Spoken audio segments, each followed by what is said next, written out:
আজকে আমরা রূপকথার জগতের একটি সুন্দর গল্প শুনব।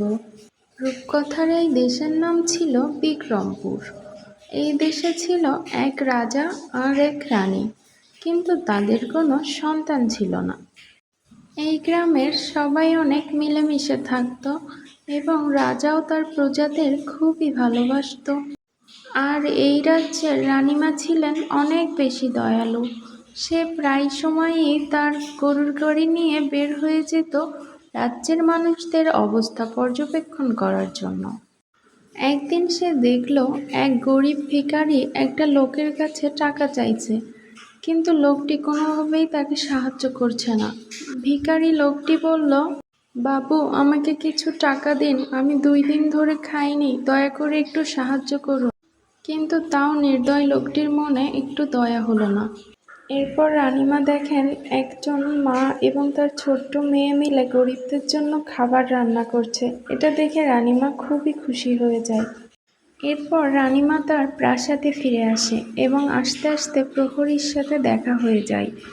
তখন সে প্রহরীকে বলে, প্রহরী, শুনছ?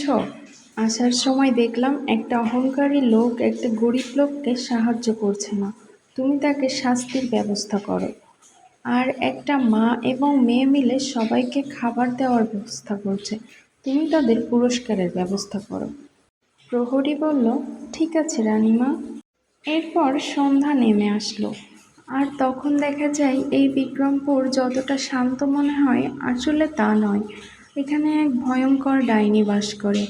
সে তখন এক গাছ থেকে আর এক গাছে যাচ্ছিল এবং লাফিয়ে লাফিয়ে অনেক জোরে শব্দ করছিল আর বলছিল, হি হি হি, আমি ডাইনি বুড়ি, মাংস খাবো, মাংস খাবো, রানীর মাংস খাবো। হে হে হে, হাউ মাউ খাও, মাংসের গন্ধ পাও, হাউ মাউ খাও, মাংসের গন্ধ পাও। এরপর ডাইনিটা হুট করে রাজপ্রাসাদের সামনে চলে আসে, কিন্তু রানীমা হুট করে ডাইনিটাকে দেখে এতটাই ভয় পেয়ে যায় যে সে সেখানেই অজ্ঞান হয়ে পড়ে। এটা দেখে দাসীরা খুব তাড়াতাড়ি রানীমাকে তার কক্ষে নিয়ে আসে এবং রাজাকে খবর দেয়। আর রাজা সাথে সাথে তার বৈদ্যকে খবর দেয়। বৈদ্য এসে রানীমার নাড়ি পরীক্ষা করে এবং তাকে দেখে বলে, সুখবর রাজা, আপনি তো বাবা হতে চলেছেন, রানীমা মা হতে চলেছে। এটা শুনে রাজা তো মহা খুশি হয়ে যায় আর ডাক্তারকে অনেক টাকা বকশিশ দিয়ে দেয়।